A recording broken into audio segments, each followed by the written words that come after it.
रखना भारत को ऐ खुदा, है ये दुआ। मैं हूँ यहाँ प्रभु, मैं हूँ यहाँ प्रभु, मैं हूँ यहाँ प्रभु, मैं हूँ यहाँ। आराधना करूं, आराधना करूं मैं पूरे दिल से, मैं तुझको ढूंढूंगा संपूर्ण जीवन से, सेवा करूंगा तन मन और धन से, मैं हूँ यहाँ,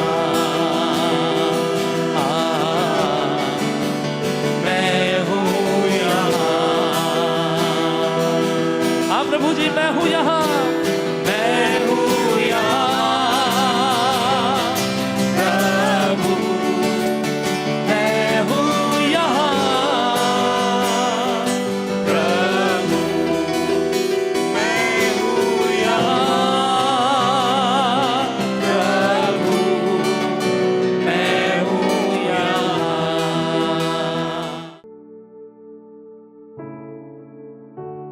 From religious hypocrisy to spiritual truth, and that's what we believe. अर्थात दूसरे शब्दों में बोला जाए तो हिंदी में भी पढ़ देता हूं इसको, धार्मिक पाखंड से आत्मिक सत्यता की ओर। मेरे प्रियो, आज ये विषय जो आपके लिए मैंने चुना है, मैंने नहीं चुना है, पवित्र आत्मा ने मुझे दिया, और ये कलीसिया को इस विषय को समझना बहुत जरूरी है। जब तक हम इस बात को, इस भिन्नता को नहीं समझ सकते कि धार्मिकता में और आत्मिकता की सत्यता में क्या फर्क है, तब तक हम कभी भी परमेश्वर की ज्योति को अपने जीवन में महसूस नहीं कर सकते, और हम एक आत्मिक मूर्खता में या धार्मिक मूर्खता में चलते जाएंगे। और यही आज बहुत बड़े स्तर पर हो रहा है। आज आप देखेंगे तो आज एक बहुत बड़े स्तर पर, चाहे वो कोई भी धर्म क्यों ना हो, कोई भी धर्म क्यों ना हो, इंक्लूडिंग ईसाई धर्म या कोई भी धर्म, आपको धार्मिक पाखंडता मिलेगी। और धार्मिक पाखंडता क्या है? खास तौर पे जब व्यक्ति धर्म को सहारा बनाता है क्या करने का? अपनी कुरीतियों को, अपने पाप को और अपनी गलतियों को छुपा करके वो धर्म की चादर ओढ़ लेता है।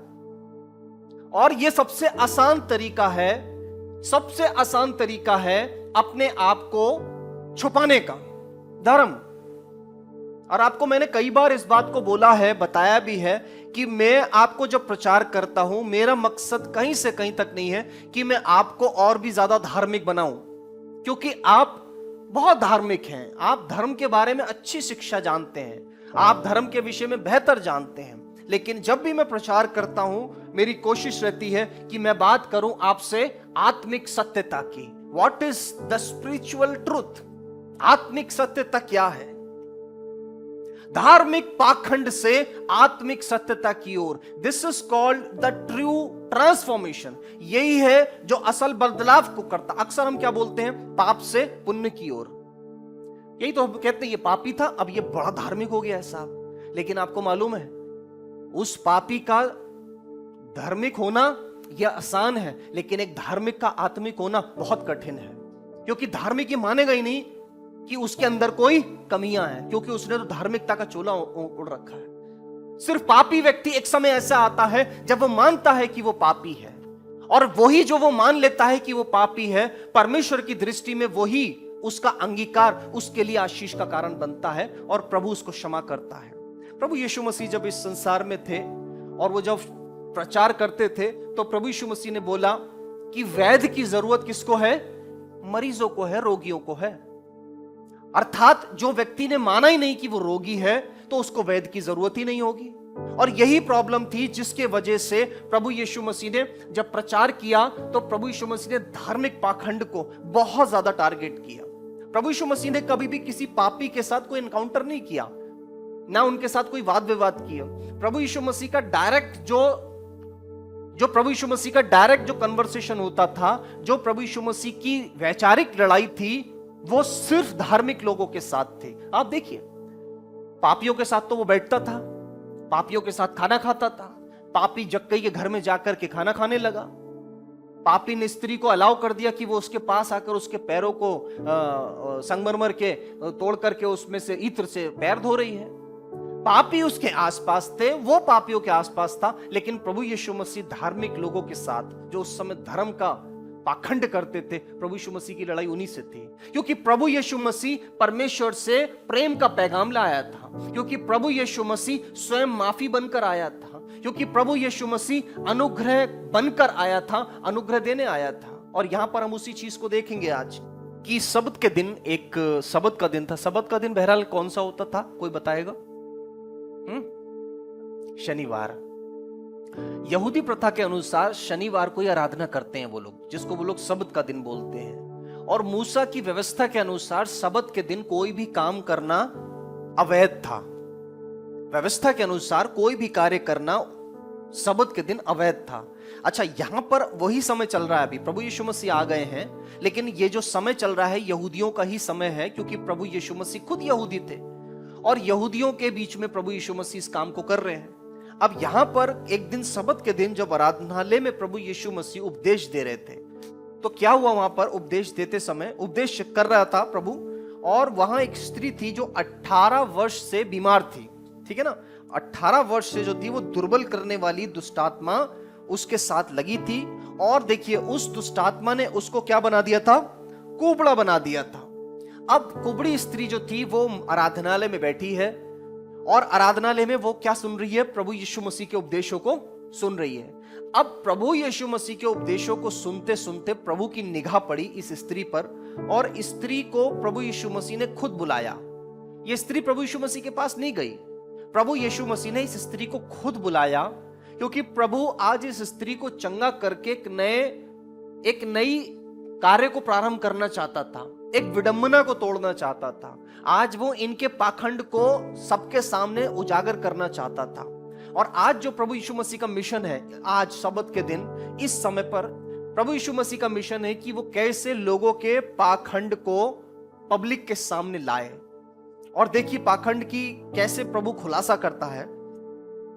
वो स्त्री को अपने पास बुलाता है और बुलाकर के उसको बोलता है, हे स्त्री, हे नारी, तू अपनी दुर्बलता से छूट गई। तब उसने उस पर हाथ रखा और वह तुरंत सीधी हो गई और परमेश्वर की बड़ाई करने लगी। परंतु 14वीं आयत में देखिए क्या लिखा है, परंतु इसलिए कि यीशु ने सब्त के दिन उसे अच्छा किया था, आराधनालय का सरदार जो कि हाई प्रीस्ट था उस आराधनालय का, सबसे पहले उसी को प्रॉब्लम हो गई। अब देखिए प्रभु यीशु मसीह ने यहां पर भलाई का काम किया है, एक स्त्री को जो कुबड़ी थी उसको चंगा किया है, लेकिन इस भाई साहब को बड़ी प्रॉब्लम हो गई। क्यों प्रॉब्लम हो गई? क्योंकि ये भाई साहब जो है ना यहाँ के चीफ प्रीस्ट हैं, हाई प्रीस्ट है, सरदार हैं, और इनको प्रॉब्लम हो गई। तो इन्होंने लिखा है रिसियाकर, वचन में लिखा है रिसियाकर। इसका मतलब बड़े गुस्से में, बड़े बेतुके तरीके से इन्होंने इस बात को बोला, भाई ऐसा है जिसको चंगा वंगा होना हो वो बाकी दिनों में आए करे, सब्त का दिन बहुत खास है और इस दिन ये नहीं होना चाहिए। आप देखिए प्रभु यीशु मसीह किसी स्त्री को चंगा कर रहा है सब्त के दिन, लेकिन इन भाई साहब को प्रॉब्लम हो रही है। अब आप लोग बताइए, क्या व्यवस्था के अनुसार जो ये व्यक्ति कह रहा है क्या वो ठीक नहीं है? Absolutely right. ये व्यक्ति जो कह रहा है अकॉर्डिंग टू लॉ बिल्कुल सही कह रहा है, क्योंकि व्यवस्था में लिखा था कि कोई भी कार्य आप सब्त के दिन साहब नहीं करेंगे, कोई भला काम नहीं करेंगे। लेकिन उसके बावजूद भी जब ये एक बात भली बोल रहा है, तो भली बात तो बोली इसने, लेकिन प्रभु यीशु मसीह इसकी भली बात के पीछे इसका कड़ू मन समझ रहे थे। इसकी भली बात के पीछे प्रभु यीशु मसीह जानते थे कि ये भला बन तो रहा है क्योंकि इसने धर्म का पाखंड कर रखा है, लेकिन इसके पीछे इसके मन की भावनाएं अलग हैं। आगे बढ़कर के देखिए वो क्या कहता है, आराधनालय के सरदार ने रिसियाकर लोगों से कहने लगा, 6 दिन हैं जिसमें काम करना चाहिए, अतः उन्हीं दिनों में आकर चंगे हों, परंतु सब्त के दिन नहीं। ये सुनकर प्रभु ने उत्तर दिया, हे कपटियों, क्या सबत के दिन तुम में से हर एक अपने बैल या गधे को थान से खोलकर पानी पिलाने नहीं ले जाता है? प्रभु यीशु मसीह ने यहां पर आकर के इस व्यक्ति को पकड़ लिया, यानी कि इसकी असल प्रॉब्लम को प्रभु यीशु मसीह समझ गया और उसको प्रभु यीशु मसीह ने टारगेट करके बोला, हे कपटियों।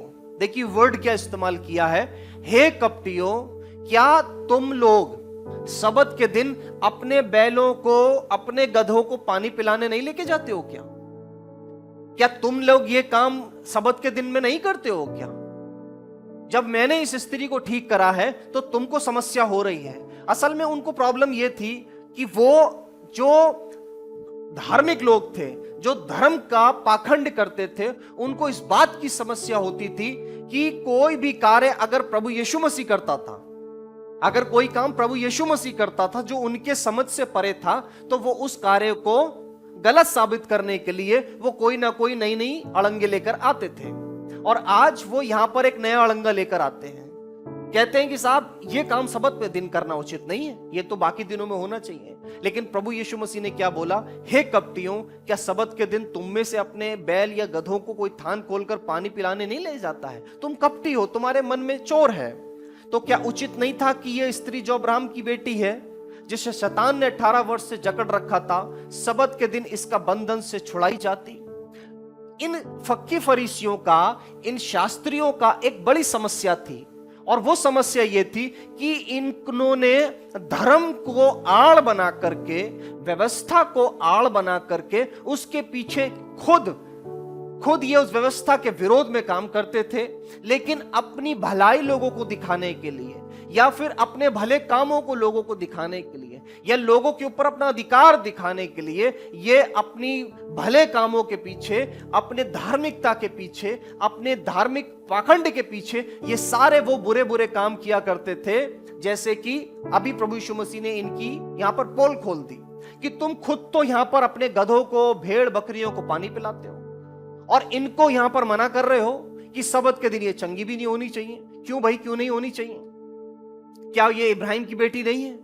प्रभु यीशु मसीह यहां पर इस बात को ये नहीं कह रहा है कि ये तुम्हारी व्यवस्था खराब है, लेकिन प्रभु यीशु मसीह उनके धार्मिक पाखंड के ऊपर अटैक करना चाहता है।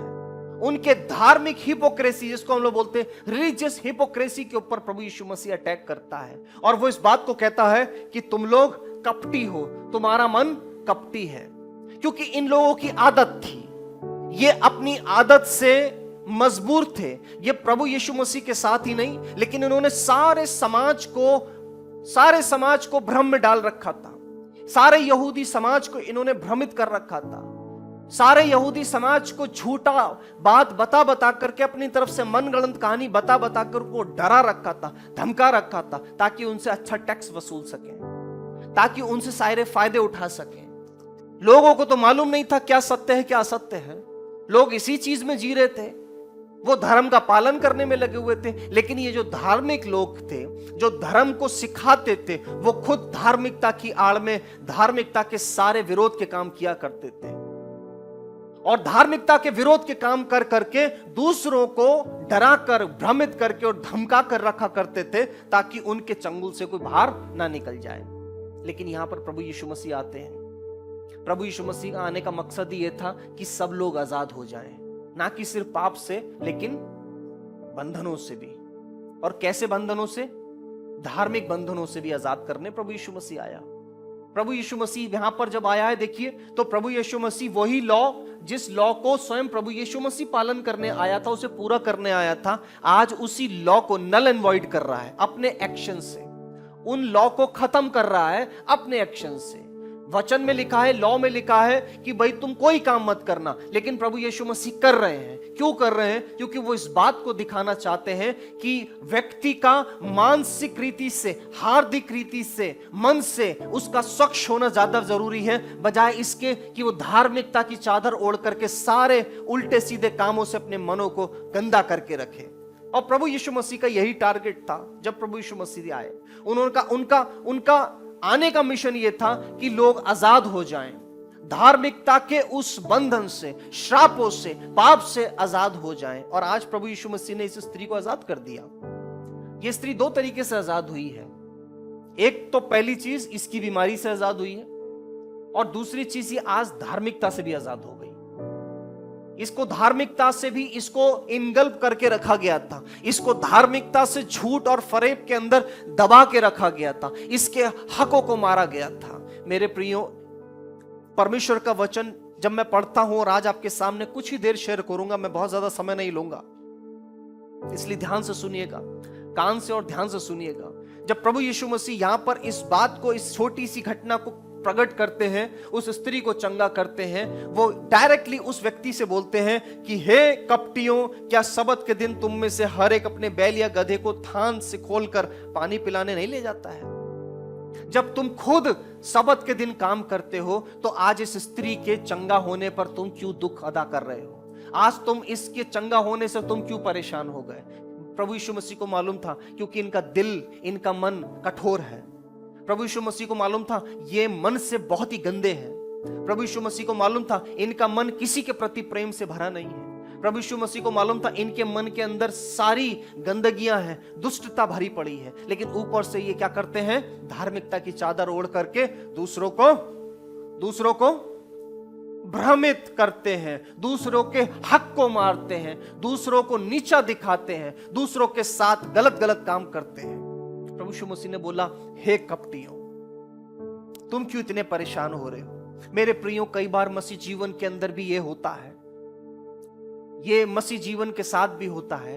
एक बहुत बड़ी दौड़ लगी पड़ी है धार्मिकता की। हर व्यक्ति अपने कामों से अपने आप को धार्मिक करने में लगा पड़ा है। वो चर्च भी जाता है तो अपनी धार्मिकता को दिखाने जाएगा, वो चर्च के काम भी करेगा तो धर्म प्रकट करेगा, वो चर्च में दान देगा तो सोचेगा मेरे लिए ट्रम्पेट बजाई जाए कि मैंने कितना दान दिया, धर्म की बात की जाए। वो कोई काम करेगा तो सोचेगा मेरे को लाइमलाइट में आना चाहिए, पादी साहब ने मेरे माइक में नाम क्यों नहीं लिया? धार्मिकता। हर चीज में उसको सिर्फ अपनी नाम की बड़ाई चाहिए, धार्मिकता। वो धार्मिकता क्यों प्रकट करना चाह रहा है? क्योंकि उसी धार्मिकता की आड़ में वो सब कुछ कर सकता है। वो धार्मिकता, लोग उसको बहुत बढ़िया बोलेंगे, भाई ये साहब बहुत धार्मिक है, उसी के धार्मिकता के वजह से वो सबके ऊपर अपनी दादागिरी दिखाएगा, क्योंकि वो बहुत धार्मिक है। धार्मिक पाखंडता। और ऐसा हर जगह हो रहा है। आज आप हर जगह देखेंगे, हर जगह एक होड़ मची पड़ी है धार्मिकता को प्रकट करने की, धार्मिकता को प्रकट करने की। कोई कैसे धार्मिकता प्रकट कर रहा है, कोई कुछ करके धार्मिकता प्रकट कर रहा है, कोई ऐसा स्वभाव बना करके धार्मिकता प्रकट कर रहा है, कोई बातों से धार्मिकता प्रकट कर रहा है। लेकिन प्रभु यीशु मसीह ने बोला, तुम कपटी हो। और मैं आपको एक चीज बताना चाहता हूं, पाप से तो हम छूट सकते हैं, लेकिन धार्मिकता के बंधन से जिस दिन छूटेंगे उसी दिन हमारा सही ट्रांसफॉर्मेशन होता है। ये सबसे बड़ा घमंड, सबसे बड़ा हमारा पाप है, सबसे बड़ा इंसान का बंधन है। जब वो धार्मिकता के पाखंड में बन जाता है, उसको लगता है सब कुछ ठीक है, उसको लगता है कि मैं बहुत अच्छा काम कर रहा हूं, उसको लगता है परमेश्वर मुझसे खुश है। लेकिन मेरे प्रियो, परमेश्वर जानते किस चीज से खुश होता है? प्रभु का वचन कहता है वो टूटे मन वालों के समीप रहता है, वो पिसे हुए वालों का समीप रहता है। और जानते हैं टूटता और पिसता कौन है? जिसको एहसास होता है कि वो पापी है, उसका गलत किया है, उसके अंदर कमियां हैं, वो आज भी गलत है। और जब जब वो इस बात का एहसास करेगा, वो प्रभु के सामने टूटेगा। लेकिन जिसने मान लिया कि वो तो धार्मिक है, वो तो धर्म की चादर में पुता पड़ा है, पूरी तरीके से वो धार्मिक है, अब प्रभु कहता है ये नहीं बदल सकता, क्योंकि इसने तो पहले मान लिया, इसको अब बदलाव की जरूरत नहीं है। तो प्रभु यीशु मसीह ने उनको बोला, हे कपटियों, हे कपटियों, क्या तुम ऐसा नहीं करते हो? मेरे प्रियो, मसीह जीवन, क्रिश्चियन लाइफ, जैसे अभी मैंने आपके साथ शेयर किया, दो तरीके से हम लोग देख सकते हैं। एक है धार्मिक पाखंड, जो आपको अक्सर देखने को मिलेगा।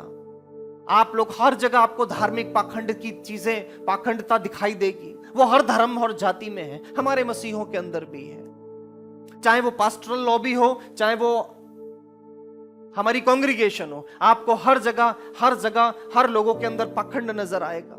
किस चीज का पाखंड है भैया? धार्मिकता का। मेरे प्रियो, प्रभु यीशु मसीह जब इस पृथ्वी पर आया, आप देखें प्रभु यीशु मसीह ने सिर्फ पापी स्त्रियों को, पापी लोगों को कैसे उनके कमजोरियों में, उनके टूटेपन में प्रभु ने जाकर उनको सहायता करी। उन्हें कोई अपने पास बैठालता नहीं था, उन पापियों से कोई गले नहीं मिलता था। मैं एक फ्रेंड के साथ था अभी दुबई एयरपोर्ट पर, जब मैं लौट रहा था, मैं उनके साथ बैठा, वो सिलीगुड़ी के थे, पास्टर हैं वो भी। मैंने उनसे बोला, यू नो, उनका नाम डोनाल्ड है, मैं उनको, डोनाल्ड भाई आपको एक चीज बता रहा हूं, मैंने कहा जब मैं प्रभु के अनुग्रह को नहीं जाना था सत्य में, तो मैं भी सोचता था ये पापी है, मैं धर्मी हूं। लेकिन जिस दिन मैंने अनुग्रह को जाना, उस दिन मुझे पता लगा कि मैं बचा हूं तो यहीं से बचा हूं, इसी जगह से। अब चूंकि मैं बचा हूं तो मेरा मकसद यह है कि मैं इसको भी हाथ पकड़ के बचा लूं। और हाथ उसको बचाने के लिए आपको उसके हाथ में हाथ देना पड़ेगा। आप पीछे हट करके खड़े होकर के उसको नीचा दिखा करके उसको पापी बोलकर उसको ये बेकार है और ये पापी है और ये गंदा है और ये शराब पीता है और ये फलाना करता है, नहीं। हाँ, हो सकता है बंधन में है, लेकिन आपके पास अगर है जुनून बचाने का तो हाथ बढ़ाकर उसको बाहर निकालो। मेरी बात सुनकर के उन्होंने अपनी आधी कॉफी वहीं छोड़ दी। मैंने बोला कॉफी तो पूरी पी लीजिए। बोले मैं I am really totally different state of mind. मैं क्या बोलूं रूबेन भाई आपसे, because I have so many iniquities. मैंने कहा दैट्स व्हाई, जिस दिन आप जब मानेंगे प्रभु मैं कमजोर हूं, तभी परमेश्वर आपको अपना बल देगा। प्रभु के वचन में लिखा है, पौलुस कहता है कि जब मैं निर्बल होता हूं तभी बलवान होता हूं। लेकिन एक धार्मिक व्यक्ति जो दिल से दिमाग से बहुत धर्मी है, वो कभी मानेगा नहीं कि वो बहुत निर्बल है। वो तो हमेशा हमेशा हाइपर रहेगा, हमेशा हाइपर रहेगा। लगता है उसको कि जैसे कि पवित्र आत्मा ने उसको आकर के 24 घंटे उसको पकड़ रखा है कि तू बोल अपने मुंह से और मैं अभी देख क्या करता हूं। कभी तो अपने आप को जानो कि हम निर्बल पात्र हैं प्रभु के। पहले मैं बहुत जब लोगों से बात करता था, मैं लिखता था glory to God, God bless you. अब तो प्रभु का नाम लेने में भी डर लगता है मुझे, जब से मैंने प्रभु को और बेहतर जाना है। क्यों? क्योंकि वो सिंहासन पर है, मैं बहुत छोटा हूं, पापी हूं, दुर्बल हूं, निर्बल हूं। मेरे शरीर में, मेरी आत्मा में बहुत निर्बलताएं हैं। ये भी निर्बल हो रही हैं, इनको भी बल की जरूरत है। थोड़ा ग्लूकोज पिलाओ। मेरे प्रियो, जब तक मैं आत्मा में, शरीर में निर्बल हूं, मैं प्रभु से सहायता मांगूंगा, प्रभु मुझे अपना बल देगा। मेरे प्रियो, लेकिन धर्मी व्यक्ति जो बहुत ज्यादा धार्मिकता के पाखंड में खोया हुआ है, उसको कभी एहसास नहीं होता है कि उसको किसी वैद्य की जरूरत है। लेकिन जो टूटा है, जो निर्बल है, जिसने मान लिया है सर झुकार, प्रभु मैं ये गलती कल ही करके आया हूं, आज फिर कर दी, प्रभु मैं कल नहीं करना चाहता हूं, प्रभु उसको अनुग्रह देता है, प्रभु उसको अपना बेटा बनाता है। और मैं और आप जितने विश्वासी बैठे हैं, हमारे अंदर भी सेम एटीट्यूड होना चाहिए। हम लोग क्या करते हैं, हम चूंकि बहुत धर्मी, हम ये काम नहीं करते, इसलिए अगर कोई ऐसा किसी बातों में है तो हम उसको नीचा दिखाने की कोशिश करते हैं। हमको लगता है कि ये तो बेकार है, हम इसके साथ बैठ नहीं सकते, इसके साथ हम इसको साथ नहीं ले सकते। बेशक उसकी संगति मत कीजिए, लेकिन उसको बचाने के लिए, हाथ बढ़ाने के लिए अपना हाथ तैयार रखिए, तैयार रखिए अपना हाथ। जब जरूरत पड़ेगी तो मैं इसको खींच लूंगा। I know so many people are living in the pornographies and they sit with me, they eat with me. I know that, I've caught them. मैंने उनको देखा, मैं उनकी आदतें मैंने देखी कि उन्होंने मुझसे छुपाने की कोशिश करी, और मुझे पता लग गया he was taking whiskey, और मुझे पता लग गया। अब वो मुझसे एकदम घबरा गया। मैंने बोला रिलैक्स भाई, I am not going to जज you, I am not judging you, it's okay. Do you think it's wrong thing? बोला यस। मैंने बोला yes, I will wait with the same love that I loved you. मैं फिर भी इंतजार करूंगा, because my father is waiting for you to leave everything and break every chain and come to Jesus. और आपको बताना चाहता हूं, उसके 2 दिन के बाद ही left everything.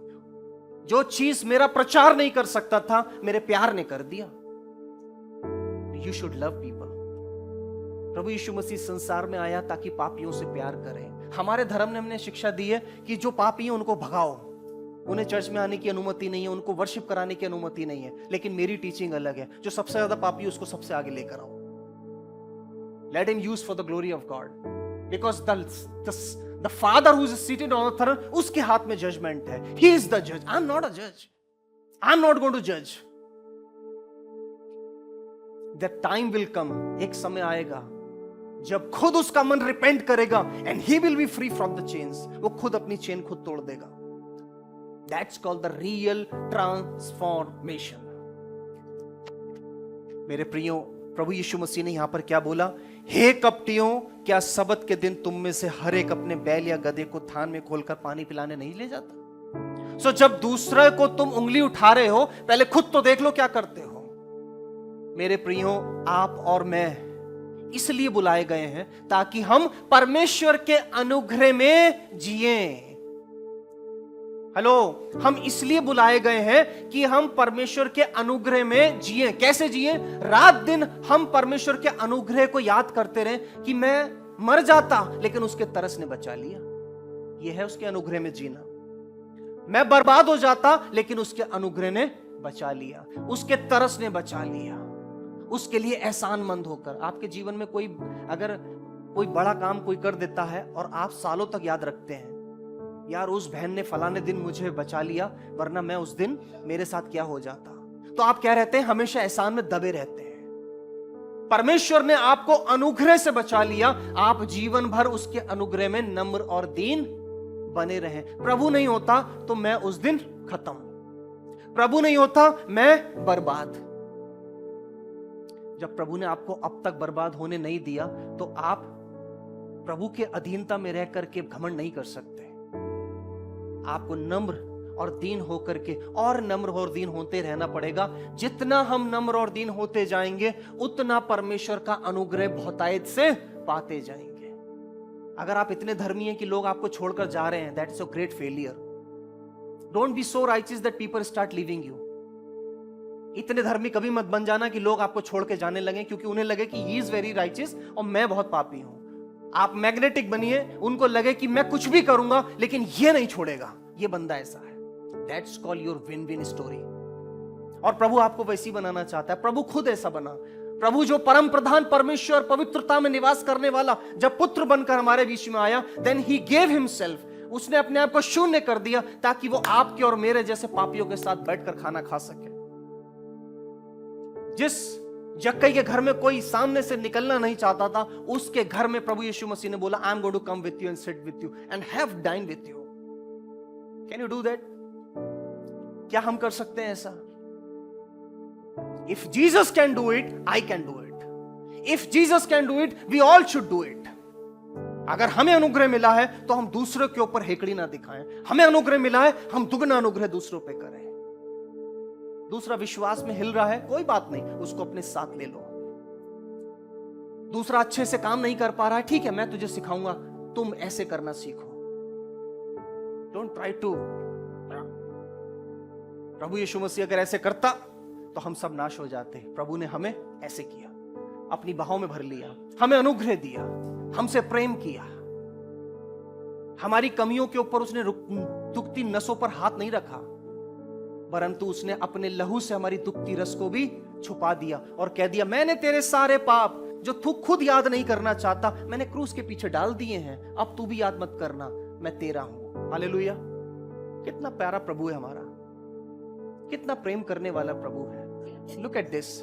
With religion she was sick over 18 years, but when Jesus came, she was healed.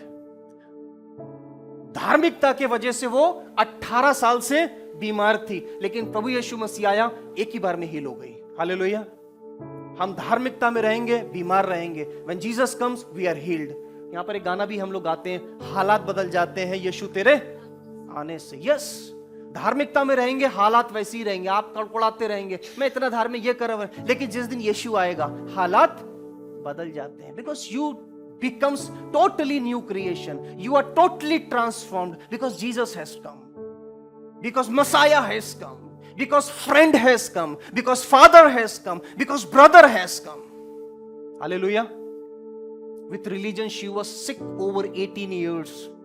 18 साल से बीमार थी। किसी सरदार की निगाह उस पे नहीं पड़ी, किसी व्यक्ति की निगाह उस पे नहीं पड़ी। वो आज भी मंदिर में बैठी थी, 18 साल से मंदिर में बैठ रही थी, 18 साल से बीमार थी, लेकिन आज यीशु की निगाह पड़ते ही चंगी हो गई, बिकॉज आज यीशु आ गया।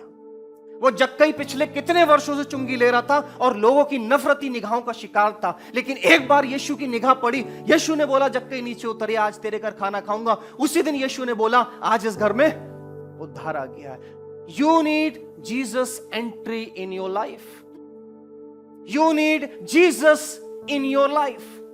आपको प्रभु के अनुग्रह की, उसके उद्धार की, उसके स्पर्श की, उसके अंदर आने की जरूरत है। और वो तब तक नहीं आएगा जब तक आप बहुत धार्मिक रहेंगे।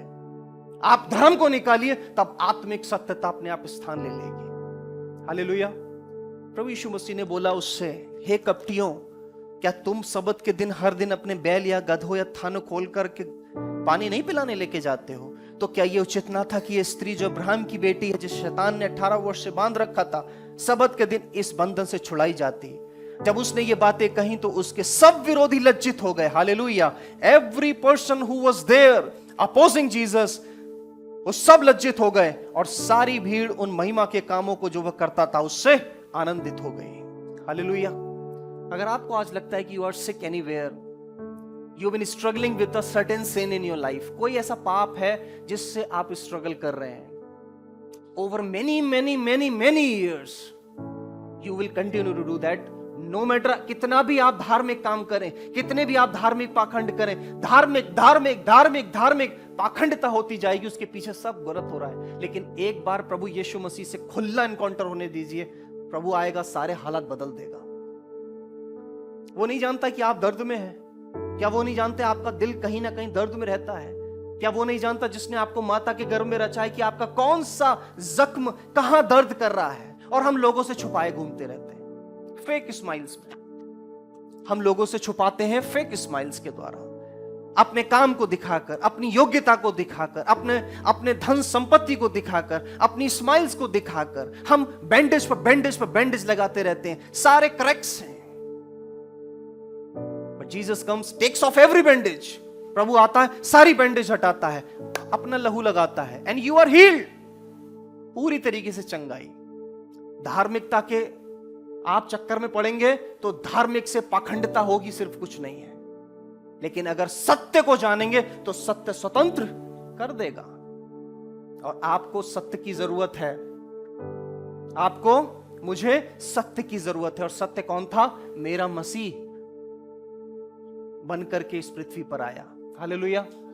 आज की शाम जब आप यहां पर बैठे हैं, विचार करके जाइएगा। आपको बहुत ज्यादा धर्मी होने की आवश्यकता नहीं है। I am not going to जज you whether you come in anywhere, anywhere, जैसा भी। I am not going to जज you, and God is also not judging you, but your heart should be convicted. आपका मन, आपका हृदय convicted होना चाहिए प्रभु के लिए, प्रभु के सामने टूटना होना चाहिए। क्या आप पाप करते हैं और हर पाप को आप प्रभु के सामने भी छुपाने की कोशिश करते हैं और इस पाखंड में जीते हैं? मैं तो सबके सामने बहुत अच्छा हूं बिकॉज सब मुझे जानते हैं कि ही इज अ पास्टर। प्रभु के सामने बोलिए, प्रभु मैं बहुत कमजोर हूं, मैं बड़ा निर्बल हूं, मैं टूटा हुआ हूं प्रभु। तब प्रभु आपको भर भर के अपना अनुग्रह देगा, आपको भी देगा। और जब आपको देता है तो आपके द्वारा दूसरों को भी देगा। मेरे प्रियो, परमेश्वर के वचन का आदर करें और प्रभु के वचन को अपने अंदर लेके जाएं। I don't know how many of you listen really the word of God today. मुझे नहीं मालूम आप लोगों ने कितनों ने सुना है, कितनों ने सिर्फ यहाँ से सुना, यहाँ से निकाल दिया, थोड़ा आया थोड़ा नहीं आया, थोड़ा इधर फोन में देख लिया, उधर कर लिया। It's okay, no problem. God knows your heart. प्रभु जानता है। कल को जब आपके साथ if anything goes wrong, don't blame God. आप तब मत बोलिएगा कि प्रभु मेरी प्रार्थना नहीं सुन रहा है, क्योंकि आज अगर प्रभु आपके साथ संबंध बनाना चाहता है, आज अगर आप प्रभु के सामने स्थिर होना चाहते हैं, तो कल जब विपत्ति आएगी तो विपत्ति के समय प्रभु आपकी सुन लेगा।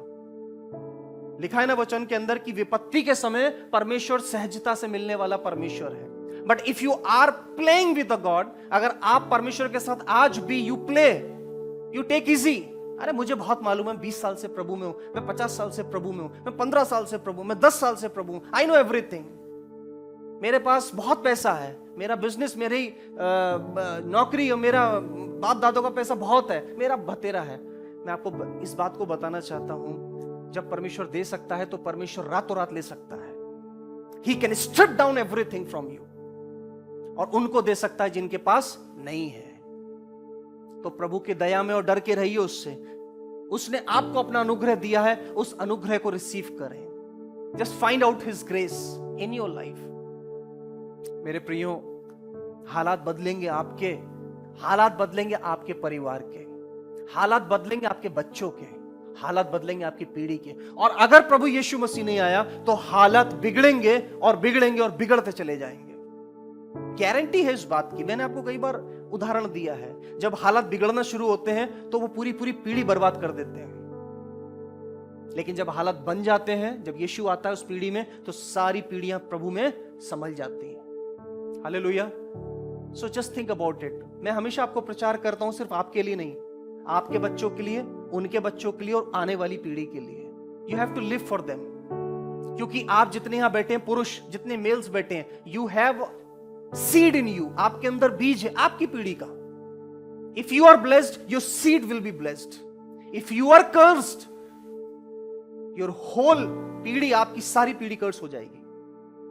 So stop doing nonsense. Just come in the grace.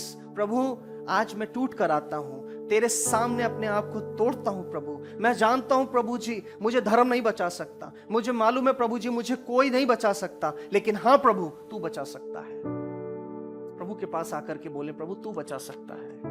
अगर आपको लगता है कि मुझ में तो कोई पाप नहीं है, मैं शराब नहीं पीता, मैं कोई गलत काम नहीं करता, मैं ये नहीं करता, मैं वो नहीं करता, तो आपको सबसे ज्यादा आपको चिंता करने की जरूरत है। अगर हमें लगता है कि हम झूठ नहीं बोलते, हम शराब नहीं पीते, हम ये नहीं करते, तो आपको सबसे ज्यादा चिंता की जरूरत है। क्योंकि वचन बताता है, कोई ये ना समझे कि को स्थिर है, क्योंकि शैतान उसको ऐसा पटकेगा, ऐसा गिराएगा कि वो कहीं मुंह दिखाने लायक नहीं रहेगा। I have seen. आपको क्या लगता है, जब दाऊद गिर सकता है, सुलेमान गिर सकता है, तो हम उनसे ज्यादा है? हम भी गिर सकते हैं। You be very careful young people, I am telling you. You sitting here listening the word of God, be very careful. You are young. Don't ever think that you are perfect. You have to be very careful. जितने जवान भाई बहन बैठे हैं, you have to be very careful. मैंने अपनी जिंदगी के 40 वर्षों में इस चीज को देखा है। I am now 40, और इस 40 साल के अंदर मैंने बहुत अनुभव करा है, क्लोजली देखा हुआ है। जब जब लगेगा कि मैं ठीक हूं, तभी शैतान गिरा देगा। So be fearful, be submissive. हमेशा परमेश्वर के वचन की अधीनता में रहना सीखो, यही बचा लेगा आपको। विपत्ति के समय ये आपका सहारा बनेगा। सिर्फ धार्मिकता के काम करके हम सोचे हमारा छुट्टी हो गई, उसके पीछे बहुत बड़ी प्लानिंग हो सकती है। You can ruin your life, but the grace of the lord, प्रभु का अनुग्रह इसलिए आया ताकि हम जीवन पाएं और बहुत आयत का जीवन पाएं।